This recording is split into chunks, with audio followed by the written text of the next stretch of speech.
Stenosis vena sentral itu adanya suatu stenosis atau oklusi pada vena besar yang ada di dalam toraks, yaitu seperti jugularis interna, subclavia, brachiosefalik, dan cava superior, di mana jika stenosis ini ditemukan dapat mengganggu akses arteriovenus dan dialisis menjadi tidak efektif. Berikut di sebelah kanan ini ada salah satu gambar yang menjelaskan stenosis vena sentral, yaitu dapat terjadi di subclavia, di sini di brachiosefalik atau innominate vein, bisa juga terjadi pada SPC. Di mana hal ini terjadi disebabkan karena adanya suatu cedera endotel, yang di mana ini semua menyebabkan presipitasi inflamasi lokal dan menyebabkan terjadinya fibrosis. Faktor-faktor resiko penyebabnya yang paling sering yaitu adanya pemasangan kateter vena sentral, baik itu double lumen atau CVC untuk infus, di mana di sini dapat menyebabkan terjadinya stenosis yang paling banyak ditemui yaitu pada vena subclavia. Itu adalah resiko yang paling tinggi untuk terjadinya stenosis vena sentral. Di sini adalah etiologinya, di mana stenosis ini diinisiasi oleh salah satu mekanisme yaitu cedera sel endotel, di mana faktor-faktor yang mempengaruhi terjadinya cedera endotel ini yaitu adanya shear stress dari turbulensi aliran darah, adanya trauma mekanik dari vena, adanya indwelling kateter jangka panjang, dan adanya pemasangan kateter double lumen yang berulang. Di mana hal ini menyebabkan terjadinya pertumbuhan jaringan fibrosis, membentuk lapisan fibrin dan merusak dinding vena. Ini adalah salah satu gambar yang cukup sering ditemui, di mana patofisiologinya ini adanya tekanan vena yang tinggi dan adanya aliran darah itu dikarenakan adanya suatu fistel dapat memberikan aliran yang berlebih. Yaitu jika salah satu faktor risiko yang paling sering yaitu ketika CBL itu atau CVC berada pada sisi yang sama atau ipsilateral dengan afisiannya atau akses untuk cuci darah. Di mana di sini terjadi aliran yang cukup tinggi. Dan jika ada stenosis di vena sentral, maka akan membentuk suatu kolateral. Berikut adalah gejala klinis dan pemeriksaan fisik yang sering ditemui, yaitu salah satu yang khas yang sering ditemui yaitu terbentuknya vena-vena kolateral di sekitarnya, tangannya cenderung untuk bengkak atau edem, dan bisa terjadi nyeri juga. Untuk gradingnya, ini ada grade 0 yaitu tidak ada stenosis vena sentral, grade 1 itu ringan, biasanya gejalanya minimal. Untuk grade kedua itu sedang, biasanya intermittent saja untuk terasa tidak nyamannya. Dan yang grade 3 itu berat, di mana intervensi itu dilakukan minimal pada grade 2. Berikut pemeriksaan penunjang yang sangat sering kita lakukan, merupakan salah satu diagnosis awal juga untuk mendiagnosis suatu stenosis vena sentral, di mana di sini ketika kita melakukan colorful Doppler, kalau misalnya kita menemukan adanya suatu stenosis di vena sentral, maka akan ada aliran yang terbalik. Jadi yang seharusnya itu ke atas, di sini tidak ada mestinya. Jadi karena adanya stenosis, aliran itu menjadi terhambat dan akhirnya kembali dan reflux. Berikut adalah gold standarnya yaitu venografi, di mana pasien-pasien dengan edema yang persisten atau edema yang timbul setelah 2 minggu itu wajib untuk dilakukan venografi. Venografi di sini biasanya menjadi salah satu tindakan di mana selain untuk juga diagnostik itu biasanya dilanjutkan dengan PTA yaitu ballooning pada stenosis. Di sini adalah salah satu contohnya, ini adalah pre-PTA, ini setelah di PTA, di mana untuk pilihan lainnya yaitu adanya metode pembedaan terbuka atau bypass.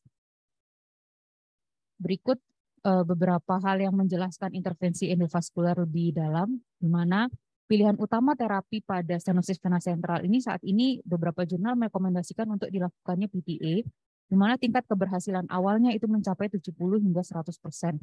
Meskipun ada resiko untuk residual kembali atau terjadinya restenosis kembali. Di mana untuk stent bukan pilihan utama, lebih diutamakan balon terlebih dahulu. Di mana ini adalah salah satu contohnya yaitu stenosis pada brachiosefalik atau innominate. Di sini adalah stenosis pada arthrocephalic. Berikut untuk langkah demi langkahnya di mana kita melakukan tindakan endovaskular pada vena sentral. Ini adalah lokasi yang secara umum kita temui, tidak khas pada vena, yaitu ada beberapa lokasi femoral, di brachial, di aksila, di poplitea dan radialis. Teruntuk yang stenosis vena sentral biasanya kita melakukan puncture itu aksesnya melalui draining vein. Berikut adalah needle, beberapa jenis-jenis needle yang biasa kita pakai, yaitu yang warna pink atau yang ukuran 18G. Ini adalah introducer sheet yang dimasukkan setelah wire masuk, di mana di sini ada diameter dalamnya itu ukuran 4 French, 5 French, 6 dan 7. Biasanya untuk yang transradial atau yang stenosis vena sentral itu tergantung dari ukuran mapping USG sebelumnya, kita biasa memakai antara 5 French atau 6 French, yang paling sering 6 French. Berikut adalah guiding wire yang biasanya digunakan. Ada beberapa bentuknya, ada yang lurus, ada yang bersudut, ada yang J-tip. Untuk size-nya 0,035 inch, ini yang paling sering digunakan pada stenosis vena sentral, di mana untuk panjangnya itu biasanya kita gunakan sekitar 180 sampai 260 cm untuk yang arcus dan di subclavia, di mana ini contoh yang paling sering kita gunakan yang ada di Oka Hybrid. Ini adalah jenis-jenis kateter yang bisa digunakan. Ini salah satu contohnya yaitu yang kateter JR 6 French. Ini yang paling sering kita gunakan untuk stenosis vena sentral, di mana kateter sendiri itu dibagi menjadi dua, ada yang non-selektif atau ada yang selektif. Selektif ini memang didesain khusus untuk pembuluh darah yang memang kita tuju. Berikut adalah beberapa jenis-jenis balon yang digunakan, yaitu ada drug eluting balon, ada krioplasti balon, dan ada cutting balon. Ini adalah salah satu contoh dari gambaran balon ketika sudah dikembangkan. Untuk tekanan-tekanan normalnya itu 3-10 atm, cuma masing-masing balon itu memiliki tekanan minimal dan maksimal sendiri, biasanya dapat dilihat pada tabel yang ada di kotak pertama kali balon dibuka. Untuk endovaskular pada stenosis vena sentral itu sendiri, di sini direkomendasikan untuk balon angioplasti merupakan salah satu primary treatment-nya, terutama pada pasien-pasien yang stenosis vena sentral yang simptomatik. Itu rekomendasinya 1C. Berikut adalah optek yang biasa kita kerjakan di sini di Sutomo, karena kemarin sempat waktu OSCA itu diminta untuk mendetailkan optek dari stenosis vena sentral, bagaimana endovaskularnya dari awal hingga akhir. Jadi seperti awal yaitu KIE dan inform consent, pasien posisi supine, kita disinfeksi seperti biasa dengan povidone iodin, lapangan operasinya dipersempit. Awal pertama kali yaitu dilakukan puncture dengan USG guiding. Ini contohnya pada regio brachialis sinistra, di mana dilakukan puncture pertama kali di draining vein dengan jarum 18G, di mana awalnya itu kita insersi pull out needle Seldinger dulu dan insersi introducing wire, di mana evaluasi posisi wire itu sangat penting dengan USG. Biasanya USG-nya harus disterilkan terlebih dahulu, jadi dimasukkan handspoon steril, jadi kita USG guiding dulu, apakah benar atau tidak wire-nya itu intralumen. Jadi pertama setelah wire-nya itu benar posisinya, dilakukan pelebaran di site itu dengan blade nomor 11, terus kita insersi introducer wire sheet yang 6 French transradial, lalu dilakukan venografi untuk evaluasi awal letak stenosisnya itu ada di mana dan kira-kira berapa persen. Setelah itu kita insersi guiding wire seperti gambar yang tadi, yaitu 0,035 dan dimasukkan kateter JR.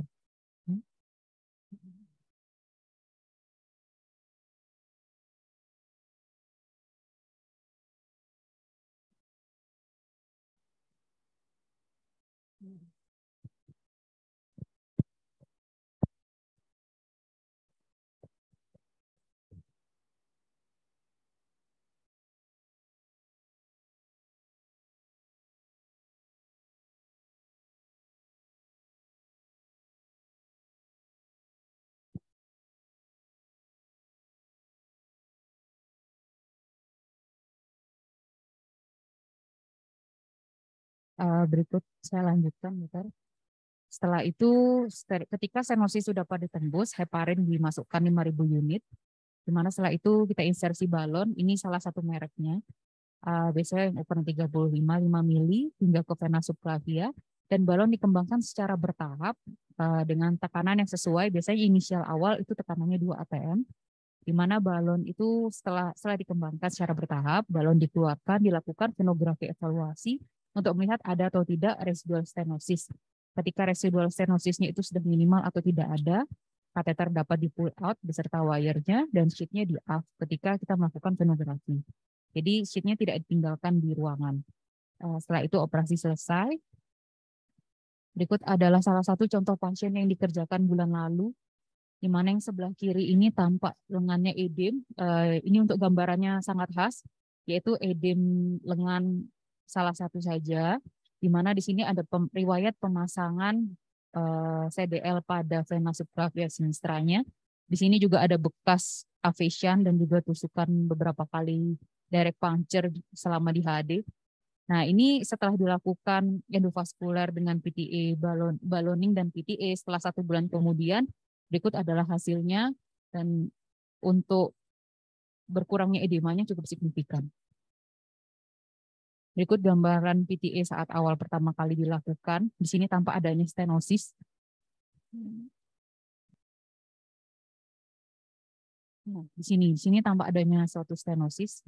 Tidak ada kontras yang naik ke atas. Di sini dilakukan balloning. Ini setelah post balloning dan PTA. Ini sudah terisi kontras hingga subclavian dan jugular. Sekian dokter, terima kasih. Kita buka pertanyaan untuk yang berikutnya. Jaga 1, ya Mel, bilang.